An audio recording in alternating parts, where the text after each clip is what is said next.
And I remember just crawling into my wardrobe and just crying. The bigger the event, the bigger the fall. There was no such thing as sports psychologist. Sometimes your life becomes everybody else's because of what you've done. I was very, very careful about the people that I hung around with. I had to disassociate myself from most of the people that I was with so I could just live in my happy little la-la land.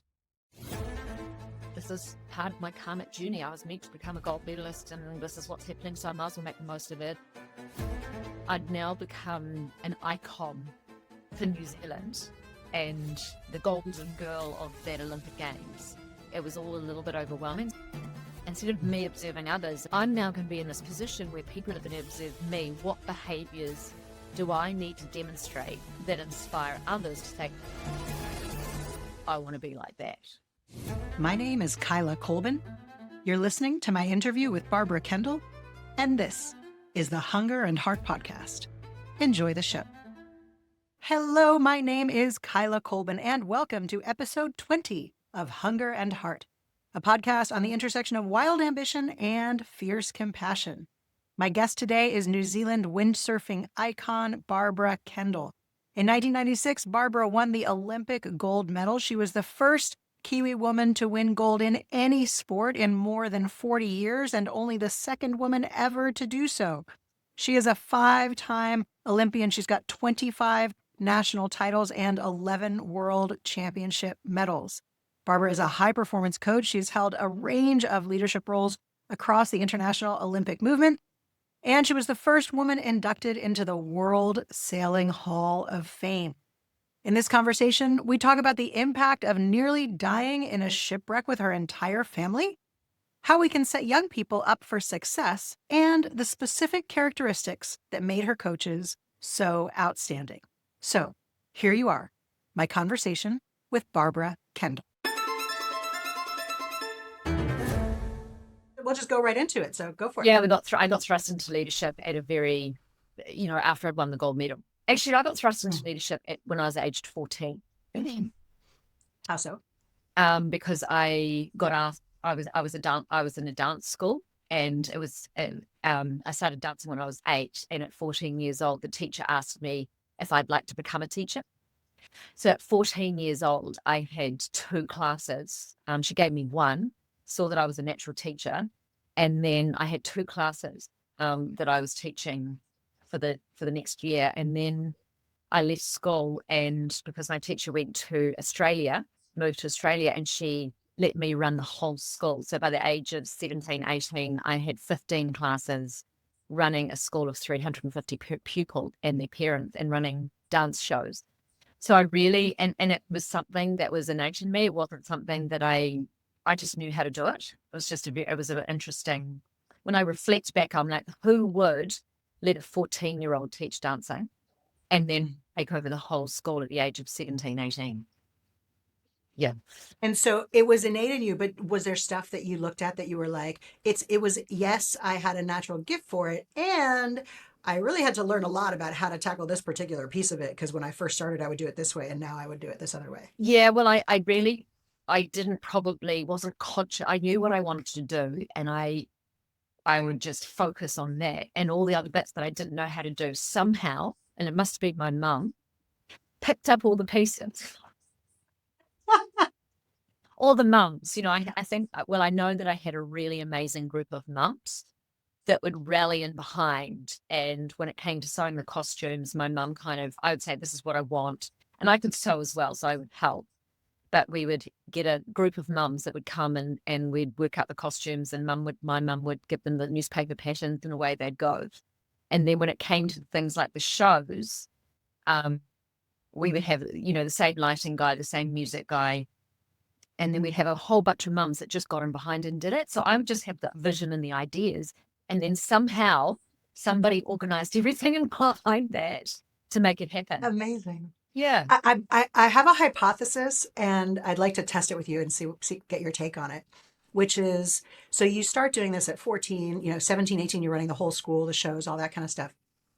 And my hypothesis is that the mums and the sound guy and the lighting tech and all those kind of folks would go, here's this 17-year-old girl, I mean, woman, but really girl, at that point.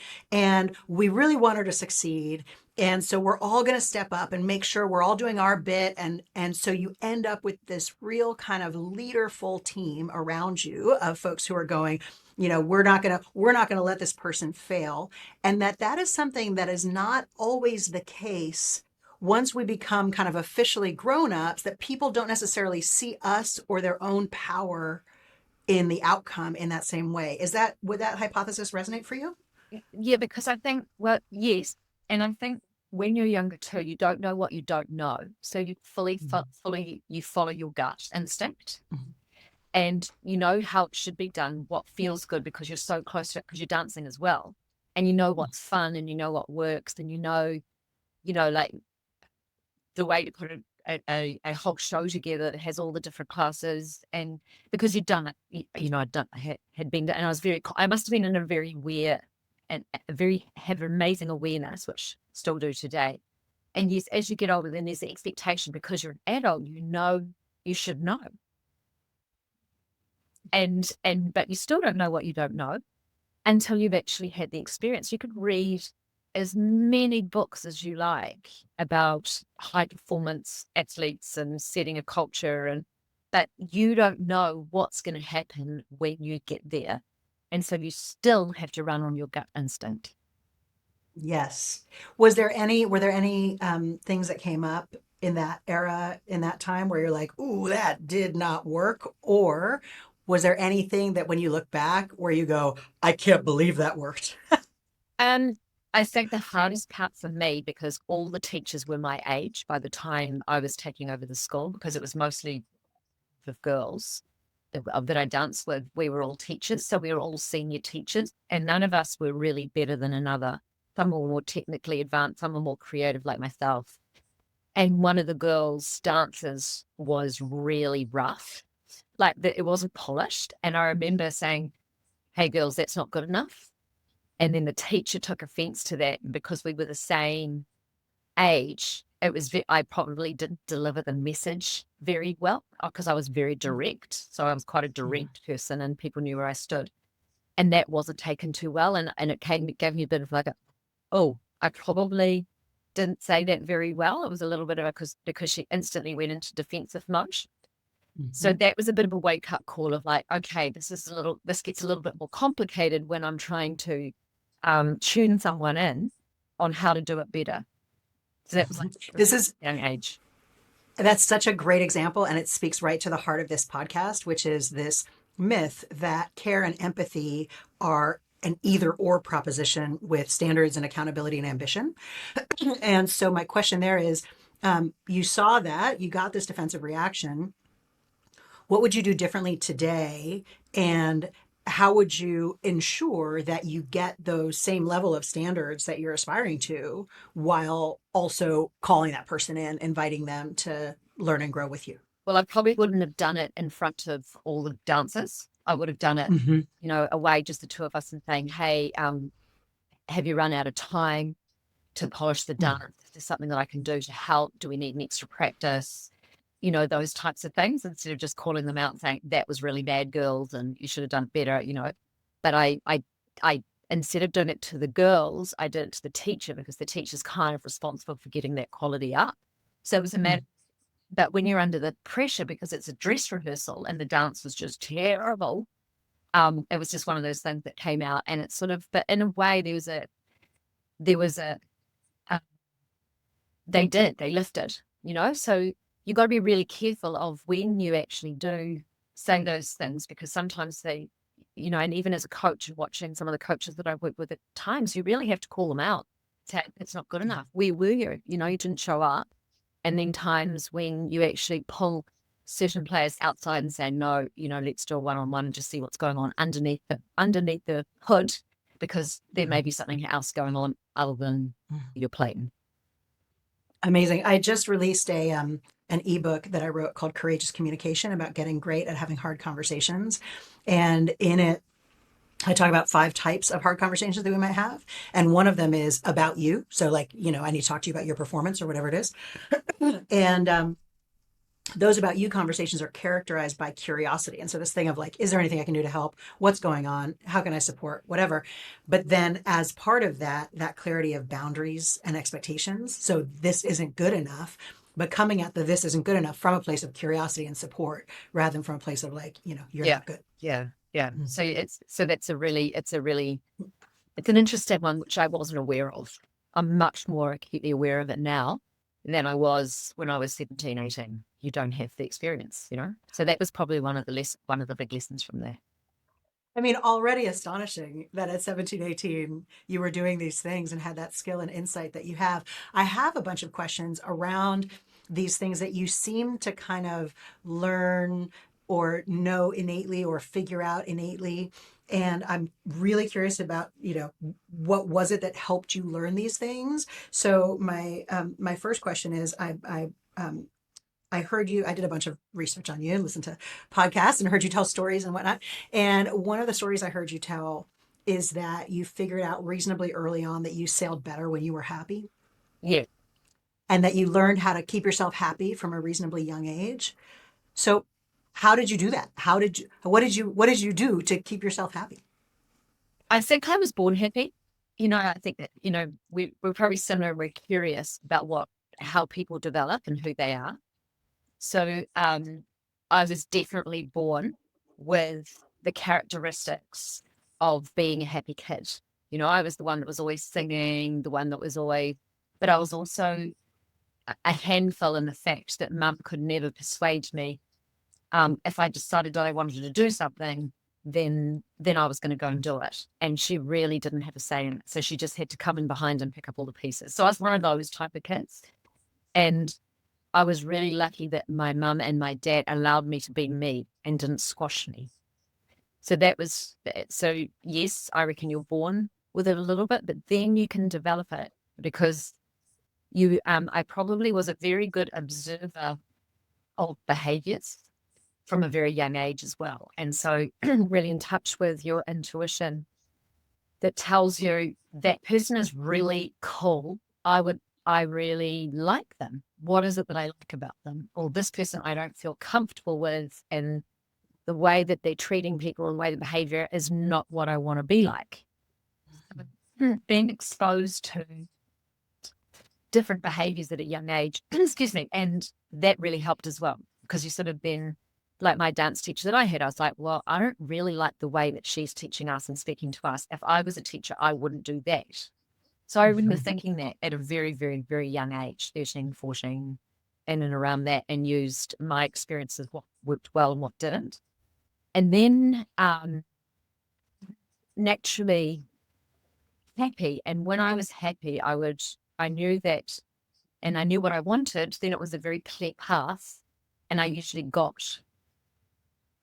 was able to get where I wanted to go and stuff like that. And so when I started racing, I realized that the more uptight I got, the less messages I received from what I needed to learn. Mm-hmm. That's that fear-based stuff. So the more stressed, more fear that I had, then the more shut down I was in what I was doing. And I wouldn't notice where the next wind shift was. I wouldn't notice, which boat was coming out, what side of the course with an advantage. I wouldn't remember, who was around me on the course. And I wasn't present. That was, and that awareness probably happened when I was about 15, when I did my national champs, and I put too much expectation and pressure on myself and crumbled from that pressure and realized that actually it's not about my physical ability, it's about my mental ability. Because I knew that I had the physical ability. And so then it was a matter of like, okay, I need to make sure that I am in a really good space before I race, because I will do better in that space. And that happened at a very young age. What did you do to make sure you were in that good space? Music, people, I was very, very careful about the people that I hung around with and who I chose to hang around with when I was racing, or I was very select in my support team. So I was always made sure that I was hanging around the people that were positive, and when I was racing in the professional circuit, before I did the Olympic stuff, and we were traveling around the world, and we were competing for prize money, and there was probably about 20 of us girls that were arch enemies because this was our income, trying to beat each other for money. And the men didn't want us on the tour at all. And they virtually put us down the whole time. And so it was really, really hard. And, when things get going hard and people go into competition mode and into that high stress mode, the negative comes out on everybody because it's the monkey brain, trying to thing down and blaming everything else. And, and I noticed myself fall into that, and then I would do really bad. So I had to disassociate myself from most of the people that I was with, because most of them were in this negative fear state of competing. So I noticed at a really early age, so I put barriers up, walls up around me, so I could just live in my happy little la land. I would find someone to laugh at, someone to laugh with, someone to chat to that was light, not heavy. I want to highlight something that I'm hearing you say. You've used a bunch of words that I kind of put in a similar domain: awareness, presence, noticing. I have a very firm belief that one of the greatest superpowers we can cultivate is the power of noticing with curiosity. And what I heard you say, this thing of like, my teacher is doing that. I don't like it. That's interesting. What is it I don't like about it? My teacher's doing this. I do like, I'm responding to it. What is it that's going on there? That I heard you say this over and over, this like, what's going on there? And that noticing with curiosity is the precursor to learning. Yes. Is that something, and it's also clear to me in listening to you that in addition to kind of having this, that you've also done a whole bunch of work to understand that phenomenon more deeply. I'm making up, from what you're saying when you say about the monkey brain and all this kind of stuff. Yes. So it was something I've always been curious about, is, like, how do you get somebody, or how do I get myself into the flow or the zone so I can be the best possible person I can be to compete on the world stage. So that's always been a fascination of mine. And in the beginning, to be honest, until I won the gold medal, it pretty much was intuitive, because there was no such things as sports psychologists or people who even understood back then how to explain it. There was no literature, and if there was, I probably wasn't interested in reading it anyway, because I was learning, I was Experiential. and just learning by experiential learner, and then debriefing it. But after that's why sport for me was an amazing vehicle for learning about self, because you go into these pressure situations and you go, why didn't I win then? Why didn't that feel right? And you're curious, every regatta, every race, every day, you're curious about what happened then. And so you're continually reflecting, continually refining, continually searching and seeking for the each. Yeah. I just heard you say, like, you're curious and you're continually refining and seeking. I would say a lot of people are not. This is a unique attribute that not everyone is blessed with. But it is one I believe that we can cultivate, that we can get stronger at. If it's not our natural state, I believe it's something we can invest in and grow stronger at. You mentioned, when you got to the Olympics, that so much of that was intuitive. Again, I listened to you tell the story of the '92 Olympics, and that you weren't paying attention to where you were in the standings. You were focused on kind of immediately what needed to happen. I'm curious about that combination of intuitive experiential learning. There were no sports psychologists at that time. Were you conscious that was what you were doing? Were you consciously going, I'm not worried about the standings. I'm focused on immediately what's in front of me? Or was that just how it unfolded? And then afterwards you went, oh, that's what I was doing. I was very in touch with how it felt. Mm-hmm. So when I felt uncomfortable, I knew that I I needed to move. I needed to change. I needed to adjust. So if I was talking to someone and I'd feel uncomfortable because their energy wasn't quite right, or they were giving off a vibe that I didn't like, I would get out of there real quick, because I was super, super sensitive. So when I was going into big pinnacle event, I was even more hypersensitive.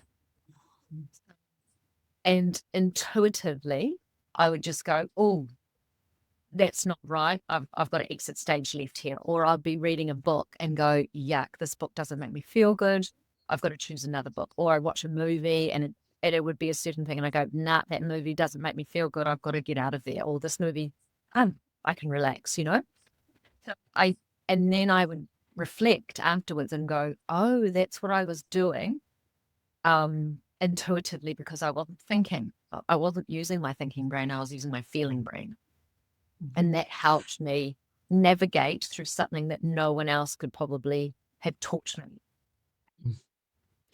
I really want to highlight, particularly for the listeners, for the folks listening, these gifts that I'm hearing that sound like you were that were innate to you, that again I feel we can cultivate and that I think are worth articulating explicitly. So the first one we've already talked about, this noticing with curiosity piece that has already come up multiple times that I find so beautiful. And then the second that I've just heard you describe is those boundaries for self-care. And this thing of going, actually, it is up to me to go, is this environment going to support me or bring me down? And if it's going to bring me down, then it's my job to go, I'm out. I'm not going to watch this movie. I'm not going to hang out in this group of folks. Exactly. Did you ever struggle with that? Boundaries is something that in my work comes up over and over and over again as a challenge point for people. Probably I would have, but because I was an individual athlete and able to create my own A team and my own campaign plan, I didn't have a lot of problems with boundaries.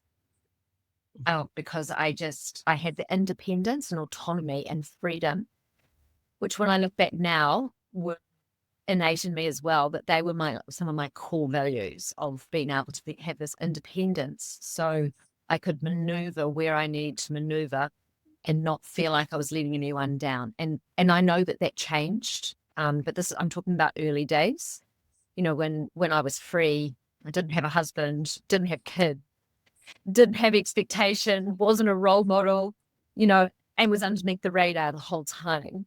I was able to pretty much rule. I was the ruler of my land, of where I lived and what I did. Master of your domain. And yeah. So it was easier. And that boundaries part got harder and harder as I got older and older, particularly when I competed in my last Olympic Games at the age of 41 with 2 kids. And my husband is my coach. Then the instructions changed a lot, and it was a lot more difficult to have that purity that you had that I had when I was, up to the age of about 25, 28. Can we stick for a moment with the 92 Olympics? You win gold. First woman to win gold for New Zealand in 40 years. Second woman ever. Lots of celebrations. Can you walk us through what happened in the immediate aftermath? You have all these celebrations, and then what happens? Yeah, so I think that after I didn't really take my mind to what would happen if I won. But in my subconscious, I did know, because I'd watched my brother win a gold medal Olympics beforehand and watched, the celebrations and what happened to him after that. And so I kind of had an awareness of the magnitude of it. And then it became a little bit of, I became the observer of this person that was having all these insane opportunities and things happening to them. And I was very separated from it in a way. It was all a little bit overwhelming. So it was easier to be an observer than to be Barbara Kendall. And so after you win the gold medal, there's like, you get pulled in so many directions. You have to do this TV thing, you have to do that TV thing, and you get whisked off to lunch with the Governor General, and I didn't even know who he was. And, all the suit and tie people come out of the woodwork because we won a gold medal. And, up until that moment, I've been very protected from that world of people that actually do a lot of work to help you get to the Olympic Games, which you're not aware of as an athlete. And then years later, I find myself in that same position. And so it was quite overwhelming. And then all I wanted to do was hang out with my mates. But I'd now become an icon for New Zealand and the golden girl of that Olympic Games. And so that came with the responsibility of like, well, I have to go along with this because that's what's happened. I've actually set this up, maybe subconsciously, maybe it was because I always had the belief that I could win. And maybe it's what maybe I was meant to do it. This is part of my karmic journey. I was meant to become a gold medalist, and this is what's happening. So I might as well make the most of it and roll with it. And then, when we came home in the Tic Tac parade, and it's the last one they've actually had in Queen Street in New Zealand then. After that gold medal, they didn't have enough anymore after that I remember anyway. And then having to make a speech on behalf of the whole team, and I'm like, just turned 25, or I was 24 still. And I really I would have to thank my dancing for that, because I was actually able to stand on that stage and speak in front of a whole lot of people from being a dance teacher. So it was like this whole life had prepared me for this moment where I could actually stand in front of people and perform because I'd been a dancer.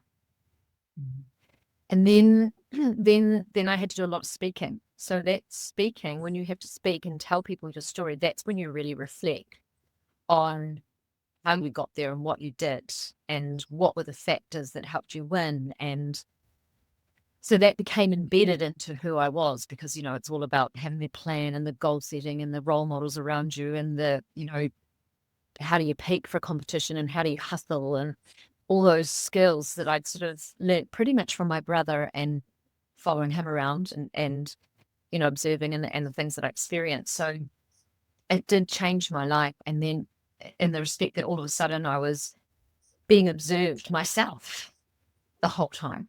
Instead of me observing others and what I liked and what I didn't like, I'm like, well, I'm now going to be in this position where people are going to observe me. What behaviors do I need to demonstrate that inspire others to say, I want to be like that? Or I want to be.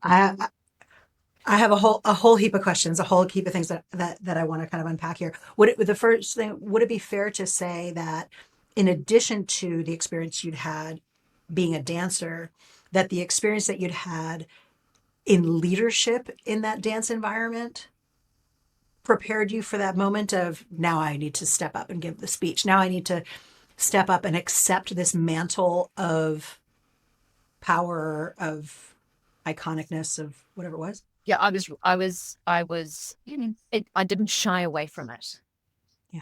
I was confident enough to be able to lean into that space with no problem because of my dancing. Yeah. Yeah. And you'd had this experience already of people looking to you for what's she going to say? What's she going to do? Where's she going to take us? Yes. So it was just an extension. So it just got bigger. It got more on a global stage, got more on a global platform for that. So, and it's interesting because we did have a dance reunion not so long ago, all the girls that I danced with and our teacher. And all of us were just like, the gift of dance, what it's done for us in our lives. It was what an amazing platform it was. All of us, for our leadership, for confidence, for, resilience, for all those things as young girls, the gift that our teacher had given us. And we were all in tears just as that sort of awareness came. I already knew it, but many of them, when we all each one of us got up and spoke about our lives and what it had taught us. And and it's helped us to who we are now. So instrumental in who we were between those ages of 8 and 18, through when teenage years, when lots of girls were having real problems. We had this one thing that made us feel valued, made us belong, made us, inspired us. We were in touch with all those things. So it was an incredible childhood, teenagehood that I had. I want to highlight something there because okay, I'm going to go on a slight tangent here. So I'm based in Christchurch. Post-quake Christchurch, we had the infamous or famous, depending on your perspective, I guess, blueprint for redoing the city. And I always kind of had this mental picture that the folks who made the blueprint, who treated the city as a blank slate, kind of had what I would describe as a Frankensteinian model of urban development, which is they went, what do great cities have? They have a stadium and a convention center and a head and 2 arms and a torso. And they kind of bolt all these things together. And then Eeyore was going to flip a switch on the wall and the whole thing would kind of magically come to life. And I have this mental picture around quite a number of things. And I also carry this mental picture around education and our lives in general. And so often we think about education as like the important things are what does great education have? It has math and science and reading and literacy and all that kind of stuff. And Igor's going to magically flip a switch on the wall and the whole thing's going to come to life. And what I hear in you and what's been my own lived experience is that actually these lessons that we get from dance, from sport, in my case, my father was an actor and I was kind of performing from a young, I went to theater camp and that kind of thing. These things I heard you say, resilience and connection and belonging. And also I'm imagining how you carry yourself, your physical confidence, all these other pieces that come together that are materially impactful on the kinds of lives that we end up living. And I just want to highlight this because these things are not add-on extracurricular nice to haves. These things are fundamental to who we become. Totally agree with you. And, there's another example. My daughter is currently competing on the world circuit, trying to get to Los Angeles in windsurfing. And so I've sent her off overseas with not enough money in her pocket to compete on the world stage in these world grand slams. And she has to get buses, trains, sleep on people's couches, cook for herself in a very high pressure situation. And she's traveling by herself, no coach. Turns up to a couple of events, but she's doing everything. And the daughter that I have now is a completely different kid than she was 6 months ago from sport. And, it's been a big investment, but, to be honest, best university in the world. And she recognizes that. She came home after the first 3 months and sat on the bench with me and she goes, Mum, I get it now. I'm such a different person than I was when I left, And I'm like, yeah, that's why I'm paying for you to do this. It's not for me. It's not about following in my footsteps or having to win an Olympic medal. It's about what you are learning, life skills, and about who you are under a high pressure situation, traveling in a global world. I do want to highlight something in there because what I hear is that it's not only the sport teaches her all sorts of things. It is that you as a mother I am going to give you I'm going to give you a foundation. I'm going to give you the confidence to know that you are loved always, every minute of every day. And I'm going to give you a little bit of scaffolding. And then I'm just going to shove you out there and let you have all these experiences that are the only way you're going to learn all these things. And I say this because I know, again, a lot of us, we conflate things that seem similar, but that don't belong together. And we might have an idea that just doing sport and being good at it is the lesson. And therefore, I'm going to be a coach that's going to force you to do all the drills and, be really kind of hard on you. And what I'm hearing you say is that the sport is the vehicle, but it's the excuse to go out and live the life. Have I interpreted that fairly? Yeah, it is. And unfortunately, we're wired in society that it's all about, your results are the medals or where you placed. And so the results is very, very important. And we don't scratch below the surface and say, okay, well, what have you learned? You haven't learned how to go upwind really fast, trim your sails or sand your foils or score a goal or kick a ball or what have you learned?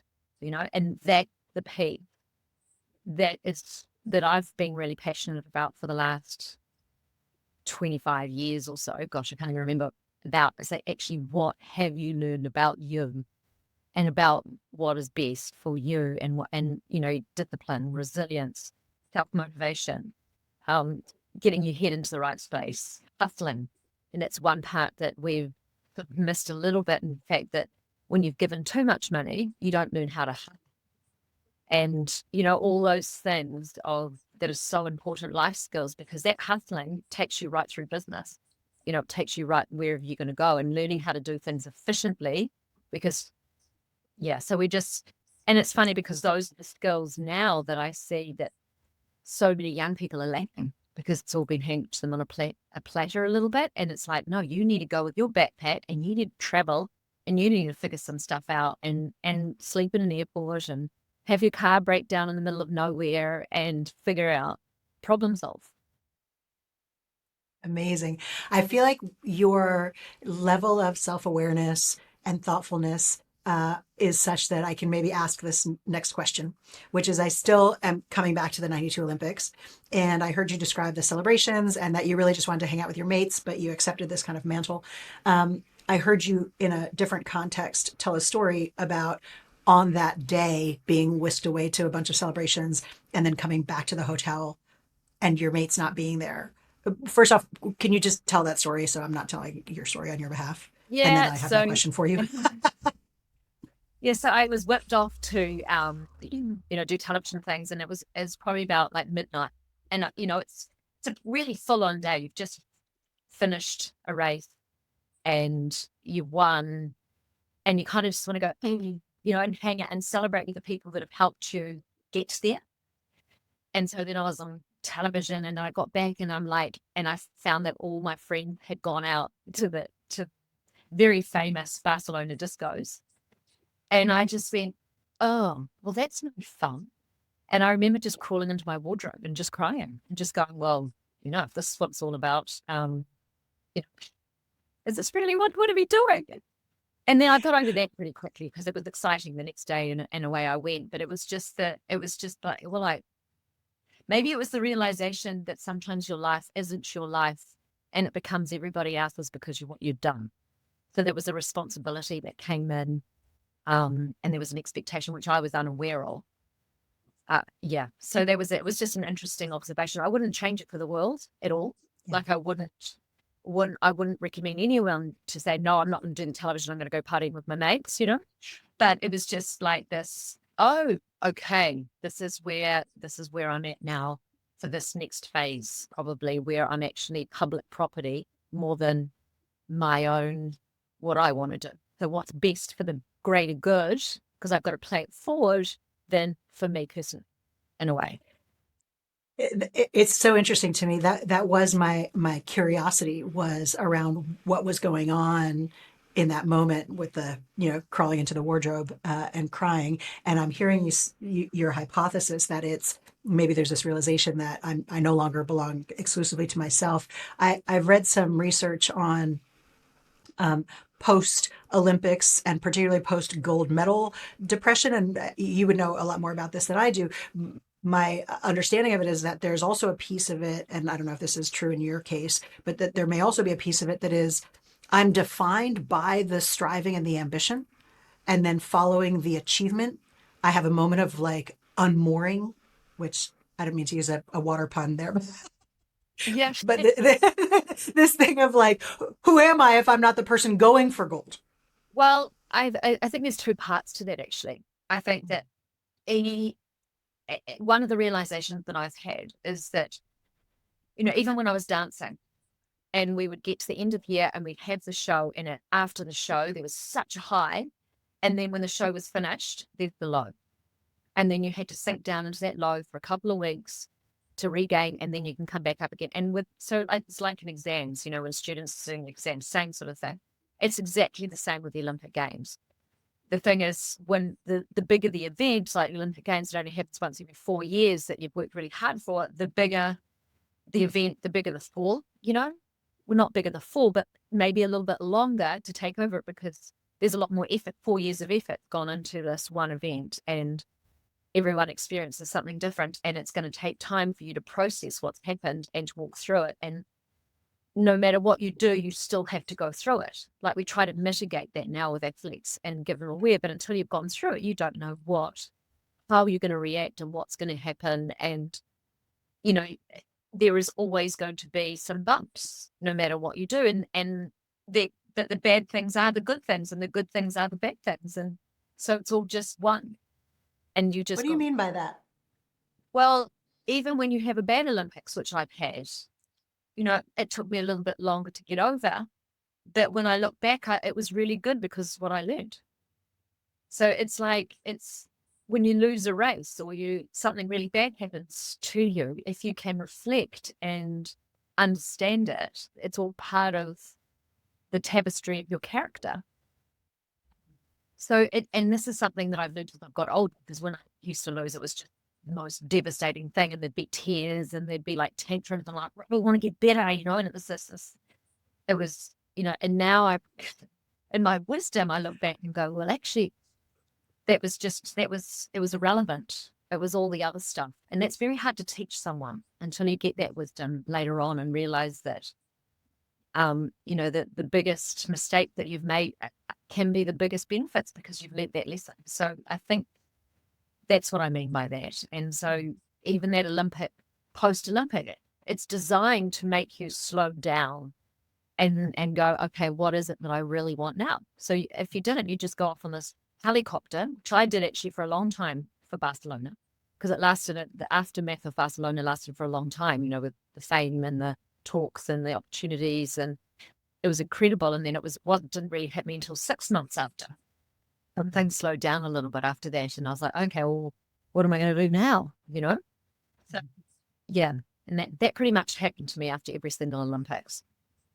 And it's I mean, I imagine there's a thing in there that's almost like, lifting a car to save the baby. Like, you're at these pinnacle events that you've been spent so much time preparing for, and your entire system is geared up for this kind of superhuman thing, and flooded with adrenaline and endorphins and all that stuff. And then all that goes away, and it's like, just, deflate, kind of crumpled, spent.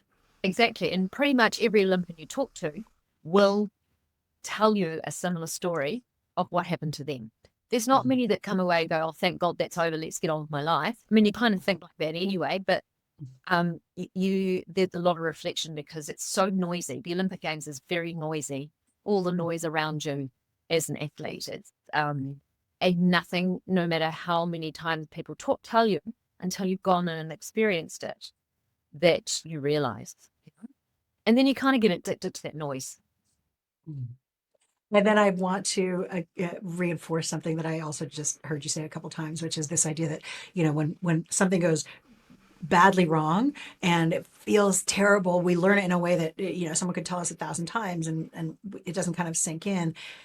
There's that distinction between the intellectual knowledge of the idea and the visceral, in your bones understanding of the idea.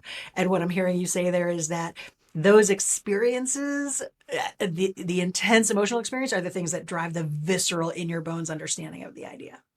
Yeah, and I suppose that sort of leads on to like the why, And when I look about, well, what is it that has wired me now? And that why had been about experiences. So like, if you're saying, okay, what are you seeking for? I say, well, now I'm it's been like, well, I'm looking for experiences. Because houses, cars, clothes, that to me it's great to have and you need them. But for me, it's about, okay, putting yourself into different places where you have these deep experiences just to see how you react and to be able to observe, where you are and what you like and what you don't like and difficult situations and, all those sort of things. So I tend to do that, and I've been a little bit maybe careless in the last 10 years, 12 years of that. Not careless, but like, wow, maybe I didn't really want that experience. But it's You've had incredible experiences from quite a young age. Would you indulge me with the story of sailing with your parents? Yeah, so I probably, they say the apple doesn't fall from the tree, and I would have to blame my parents for that. But when I was 10, my dad decided that he wanted to go overseas and see the world, get overseas and have an experience. So he built a boat, 32 foot boat. And I was 10, my sister was 12, and my brother was 13, and we sailed to Fiji in this boat that wasn't an ocean going boat. And no fancy navigational systems back then at all. Navigated our way around, coral atolls all around Fiji, going to islands that hadn't seen white people for 5 years. But on the way home, we had a really bad storm hit us. And I only remember parts of it. One was Mum, after her watches would come in and she'd be shaking. I thought she was cold, but we were in the tropics. And so I would just cuddle in and sing to her and would giggle and laugh. And I was just one of those kids when Dad was seasick the whole time, and that was from fear. And I thought he was just weak because must have had a sore tummy, I don't know. And my brother was seasick the whole time anyway. And so my mum and my sister sailed the boat, and we actually got knocked over 7 times. So that's when a boat goes onto its side, comes back up again, and the keel on the bottom of the boat pops back up again. And Mum would be like, this is it, and at least we're all together, sort of thing. But if we all knew that if we had to go into the life raft, no one would probably find us, type thing. So we sort of survived it. And that put my mum and dad off ocean going sailing. And my mum was so strong on that trip. She was like solid, pick herself up, steer the boat, cook the food, strong woman. And then when we got to the dock, she stepped onto dry land and she fell over and collapsed. And I thought it was because she had wobbly sea legs, but it was probably because she had enough. She made. Yeah. She poured everything she had into keeping you alive. And it sounds like exerted a near superhuman force of will to keep the fear and the contemplation of the stakes to one side so she could do what she needed to do, and then got there, and then that's it. That's all I got. I'm done. Yeah. And that made me cry, and that's probably because it's the truth. I hadn't really thought about that before. So you have brought something out of me. Yeah. Wow. Yeah, she was a strong woman, and she still is. Yeah. Yeah. And the apple doesn't fall from the tree. I'm hearing these parallels in this story about your parents, and in what this hunger for these super intense experiences, and this I'm going to live this, and then I'm going to navigate the aftermath and see what what I learn about myself in this process, and how I add to this tapestry that I've got. Yeah, and I think, and you wonder what the driver for that is. It's probably just to grow as a human. When you think back to, okay, why do you do that to yourself? Why do you put yourself in this position? And it's that seeking that you get of like, okay, what do I learn from this? And then for me, the gift is being able to play it forward and pass it on. So when I work with the athletes that I'm mentoring, or I work with the teams that I'm working with, or the people that I'm working with, it's just like, okay, so I felt that. So I probably help you with, like whatever it is, because you've deeply been in different situations and felt different things, and realize you realize for you what's important, and what are the tools, and whatever it may be to pull yourself out of that to go for the next one. Whatever it may be. Yeah. I'm tempted to I'm going to get really philosophical for just a second here. You mentioned like why do I do this? I do this to have these experiences. My belief, my view on this kind of thing is that, look, we're all going to die in a minute. We're here for such a brief time. We arise, we emerge, we do some stuff. It's done. And there is a degree to which the things we do are important and meaningful, and the connections that we have are true and powerful. And there's a degree to which it's all just a game. This is my personal belief system and view. Yeah, it's all just a game, right? Like we get to play, and there are some rules, and there are some rules that we just accept as given. There are some rules we create for ourselves. There are some rules that we abide by, some we don't. Whatever it is, and my view on this is if we see it as a game, we have a choice of going, I'm going to throw myself into this game and play it with everything I've got, or I'm going to go, kind of single file and, just kind of do what I need to do to get through it. And what I hear in you, and I don't know if you think about it in this way in any way, but what I hear in you is, whether this is your view or not, you're like, if there's a game here, I'm all in. And if the game is my life, I'm all in. Let's go. Yeah, pretty much. It feels like I've lived 5 lives. I've fitted about 5 lives into my 58 years of life. I've had about 5 different lives at least, So yes, if I had to go in 1 minute, I would not have any regrets. Amazing. You touched on the work you're doing now to bring other people along, to share these experiences, to invite them to have their own experiences. You've had many coaches, including your husband. I'm sure all of your coaches have been extraordinary. I'm sure your husband is an extraordinary coach for sure. I have heard you at one point refer to Grant Beck as the best coach in the world. My curiosity there is, what is it that made him, and I'm not saying he's better than anyone else, so what is it that made him so good? And when you work with coaches that are fantastic and that do support you to grow, what is it specifically that they do that helps you grow in that way?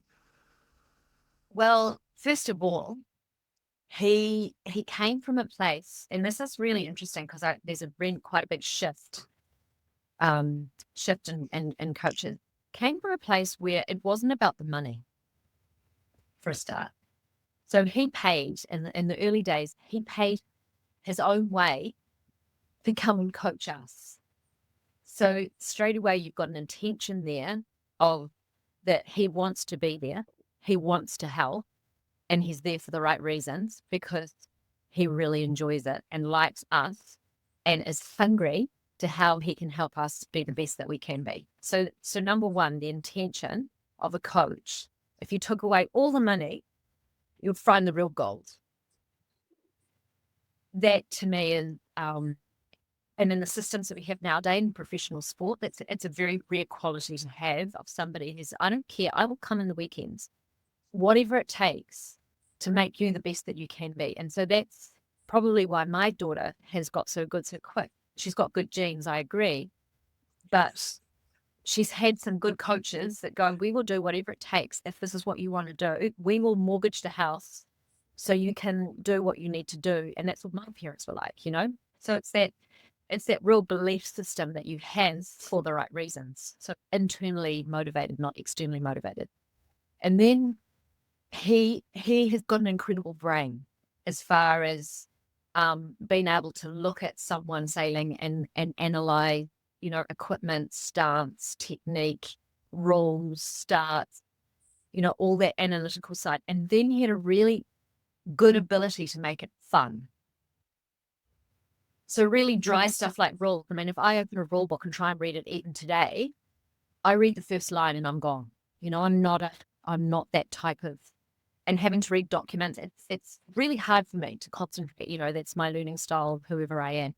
And so he was really good at explaining things to me in a way that was my learning style, that made it go, oh yeah, he's not making me feel dumb.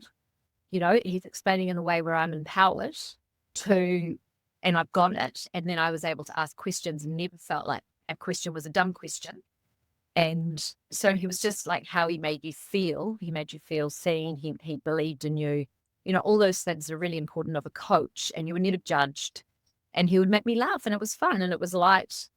And he would, and the humor was a really big factor. And then later on in my career, I had another coach who knew nothing about windsurfing. She was my mentor.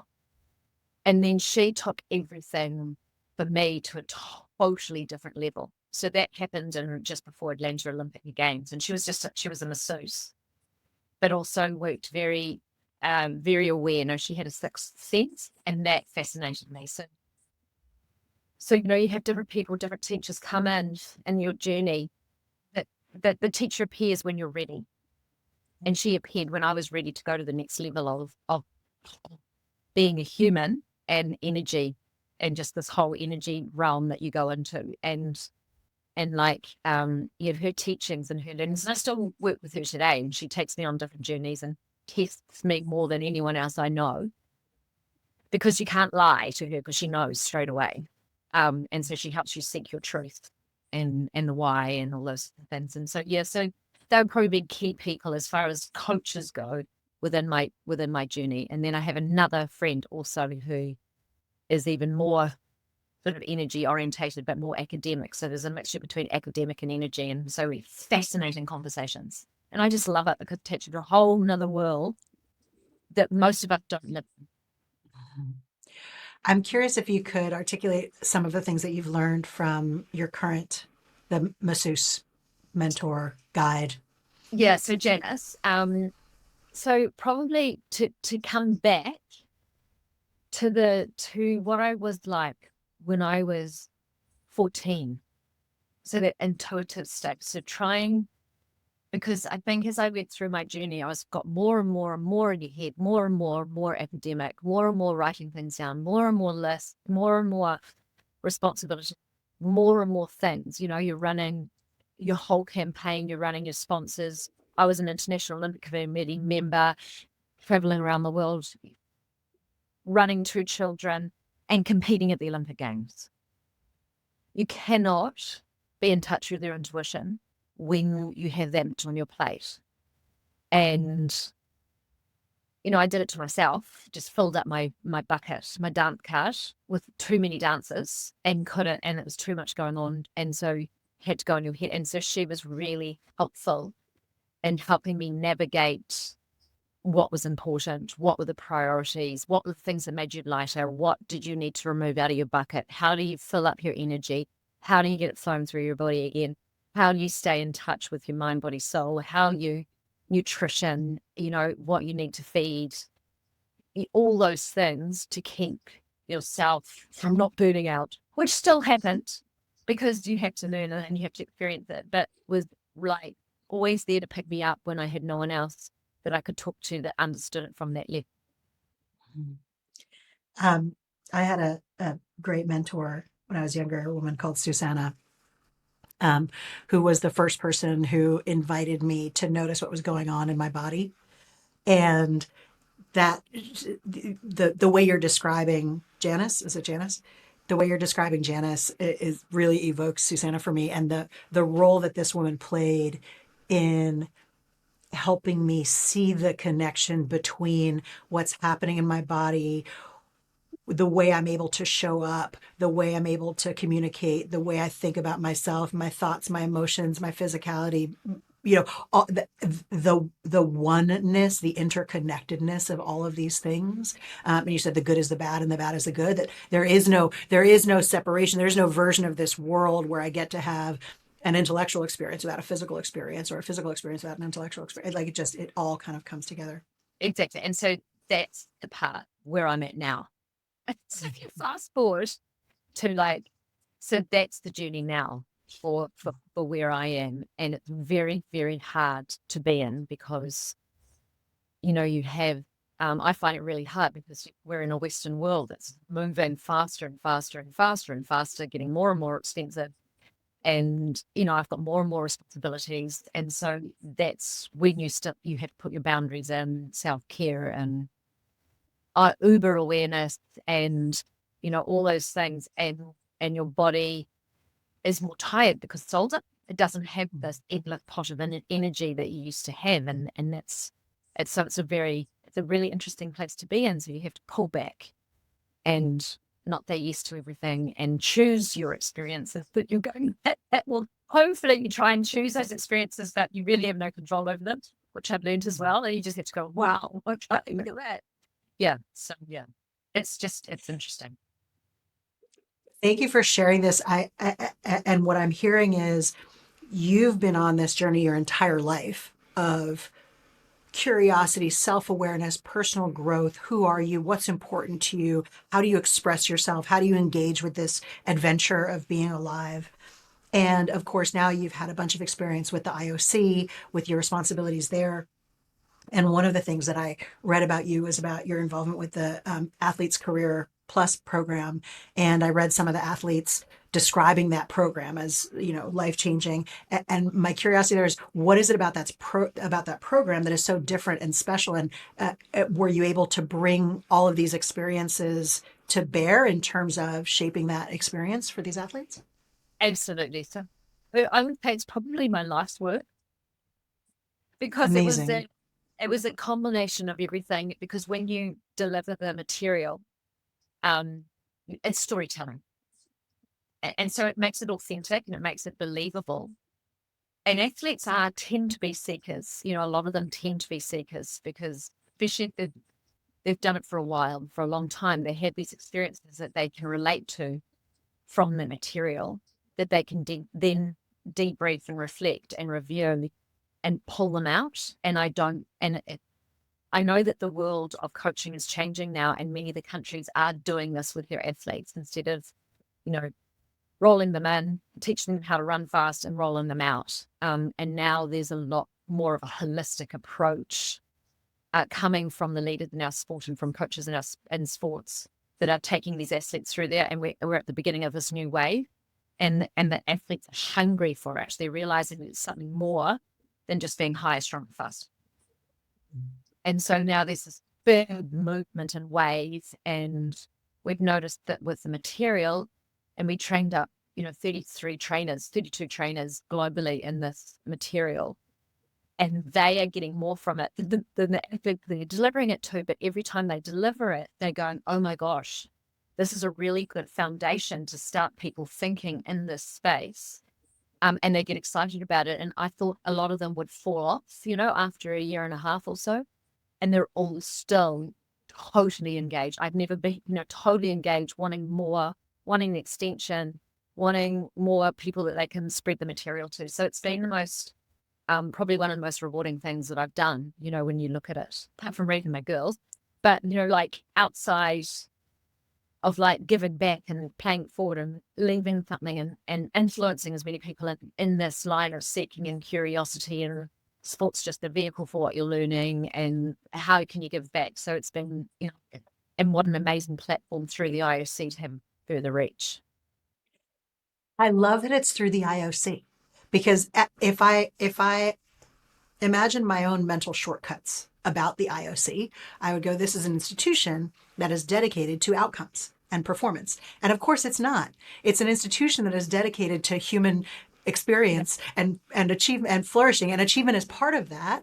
And that the IOC would back a program that is about self-expression and understanding the why and what my role is in this, it's the perfect platform to convey that message.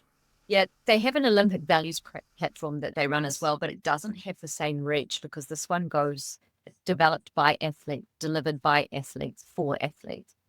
Mm-hmm. So it has more of a personal touch for the program. And I tell you what, it took a really, really long time for the IOC to say, yes, let's do this. And then had the right people inside the IOC that believed in it, and they create and to make it happen, and to be able to put the investment into it to ensure that it happened. And they own it, it's their baby, and now it's, spreading. And now we've just put it into a webinar as well. We've just delivered a webinar on it, but it won't be as good as being in person or with a group of people, because it's shared experiences. But yeah, it's a really cool program. And when I'm looking at now, okay, how do we expand from that into leadership? So taking those self-discovery into self-leadership, and then real leadership, authentic leadership. So yeah, kind of like the next phase. Amazing. I think we have time for maybe just one more question, if that's okay. So I have a hypothesis that I've been forming over the 20 odd weeks of doing this podcast. And I've had on the podcast a number of coaches, a number of high performance athletes, and then a number of athletes turned coaches. And the starting question for this podcast which we didn't do today because we just rolled right into it, which was fantastic. Typically, the starting question for the podcast is, what's your experience with wild ambition and fierce compassion? Which is the premise of this podcast, is the intersection of those two, this ambition plus care. And my observation is that almost all of the coaches are like, yes, ambition and compassion, and they go hand in hand, and I have to care for my athletes, and it's essential. And almost all of the athletes are like, compassion, what the fuck are you talking about? I am selfish and obsessed. And then the folks who are like athletes turned coaches are like, yes, when I was an athlete, I was selfish and obsessed, and now I'm a coach. And then I'll ask the athletes about their coaches. Did they care about you? And they're like, of course, they cared so deeply. They loved me. And I heard you describe your coaches in this way, this thing of like, I have total care for you. So this is my hypothesis that I'm in process of forming. You're the first person I'm testing this with, but I'm curious about your perspective on it. This thing of like, when we are in mode of I am seeking to understand what I am capable of and what I can bring out of myself, that maybe there's a piece there that is like, yeah, and as a result of that, I am selfish, not in a derogatory sense, but I'm selfish in the sense of I am thinking about what I can do here. And that having those folks in our lives who care for us so deeply gives us the container to allow us to explore that question for ourselves. Yes. Does that make any sense? Totally. No, honestly, if I think back, one of the things that drove me crazy was I was so self-centered. Mm-hmm.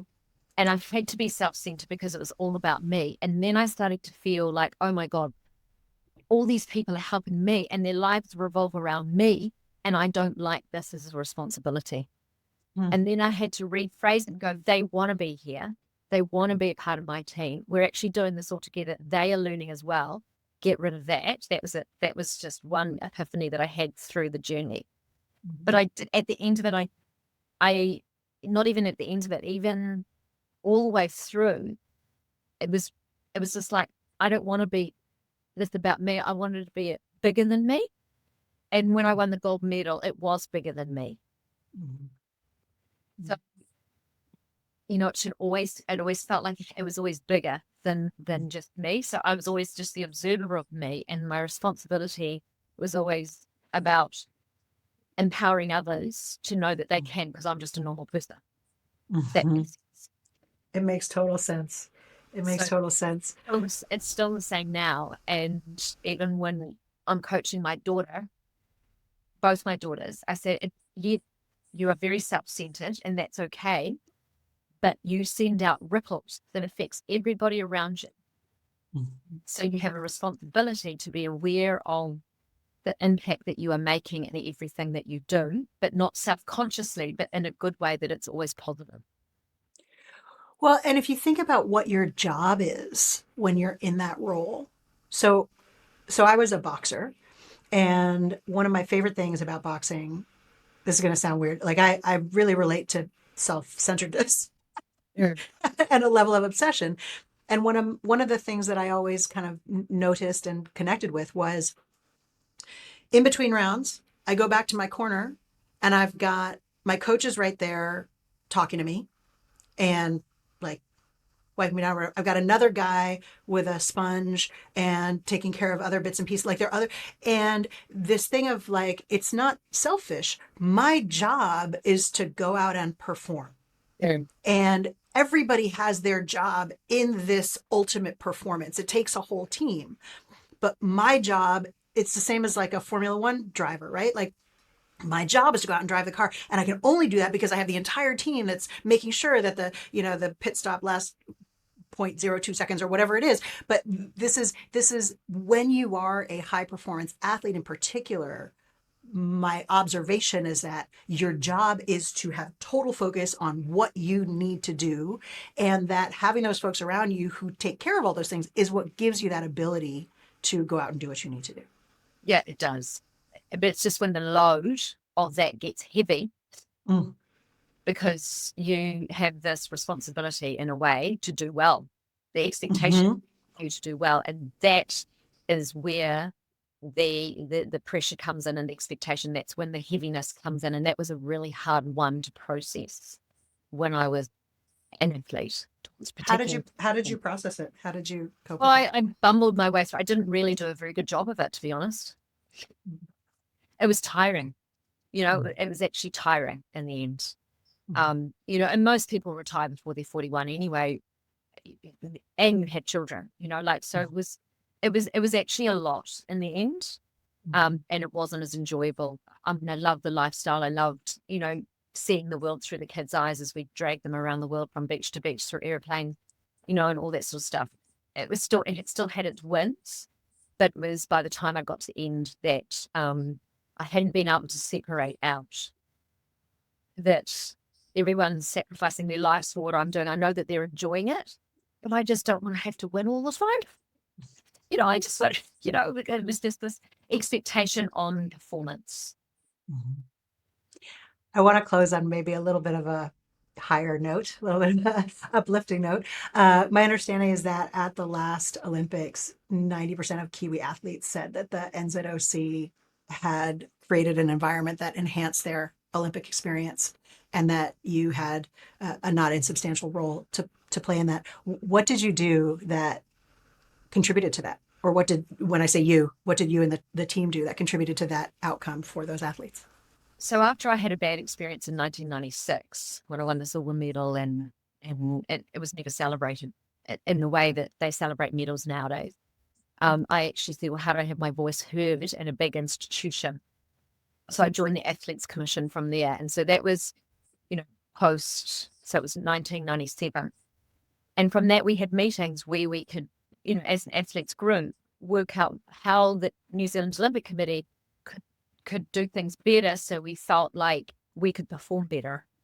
And I stayed on the Athletes Commission and was an advisor to the Athletes Commission for 26 years, and pretty much until I retired, because I went from there into the IOC Athletes Commission, which does the same sort of thing. How do you provide a platform where athletes feel welcome, safe, excited, proud, respectful, all those sorts of things. And actually it was Dave Curry who came in as the chef de mission, who really transformed the New Zealand Olympic Committee into the culture that they have now, which is a shared culture, manakitanga, and started to put some more platforms within inside that, like every medal should be celebrated. And so he was probably the pivot point of where the Olympic Committee is today. And so when I got to be a chef de mission for the Youth Olympic team in Buenos Aires in 2018, then it was my job to ensure that every athlete that came into our team, even though it came from different teams, felt welcome, felt belonging. So we did it through inductions, we did it through, our uniforms, we did it through steered necklaces, because we didn't have the greenstone back then, or the pouanami back then. We had rocks coming from the same river that were carved, and just little tips like that. And then it's the way that you speak, it's the way that you embrace, it's the way that you support, it's the way that you talk. It's, it's the behaviors, because words don't mean anything. It's the behaviors that come when you're inside that team. And then when the behaviors, and then it was my job as chef de mission that when the behaviors didn't align with our team, it was my job to tune people in. So you're like an orchestra and someone's out of tune. You've got to come in and just wind the knobs a little bit to get them in tune. And so as a youth team, that was my job to do. Through that, through Buenos Aires. And there were some tough decisions that you have to make, because, the leader, not everybody's going to like you or like the decisions that you make. But then when you reflect back, those decisions that you made help the rest of the team perform later on in the game. So there's all those stories that come with that leadership responsibility. But yeah, they do a really good job for NZOC. Thank you so much for describing that. It's such a beautiful callback to what we were talking about earlier, about the difference between that Frankensteinian model and the actual lived experience. And what I'm hearing you describe is all of these things that contribute to the totality of the experience that allow us to feel a sense of belonging and then go out and perform at our absolute best. And these things that a lot of people might think are just like little add-ons or nice to haves or whatever. And these are actually the things that create the totality of the experience. Exactly. And then the way you show up and the energy that you have sends out ripples. And so I'm really mindful now, just like when I was an athlete, I had to make myself happy when I show up to the New Zealand water polo women's teams competitions we just had in the World Champs, or when my daughter's competing at the World Champs just a few weeks ago, I have to make sure that I wake up with my energy clear, no stress, very calm, because all of those guys and girls are so sensitized that I have to be in this place that just lifts them. And if I wasn't, I would walk away and have to get myself into that place before I came back to the team, because it's too much responsibility if you're not. What a beautiful place for us to bring this conversation to a close. This idea of our first attention to how we can show up and making sure that we're showing up in a way as to uplift those around us. Thank you so much for sharing that. Barbara, I could honestly talk to you for hours. Like, I feel like there's so much ground we could cover, but thank you so much for taking time out of your day to have a chat with me. I really appreciate it. Pleasure. Thank you so much for listening. Barbara Kendall, what a legend. She spoke about so many things that are near and dear to my heart. This idea of presence with curiosity that she embodied from such a young age.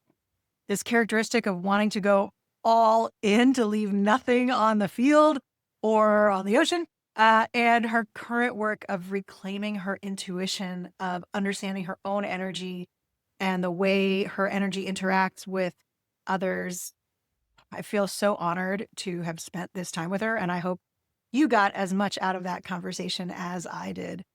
A huge thanks to Celebrity Speakers and Zed for supporting this episode. If you want to book Barbara for a keynote and leave your audience buzzing, Celebrity Speakers are the ones to reach out to.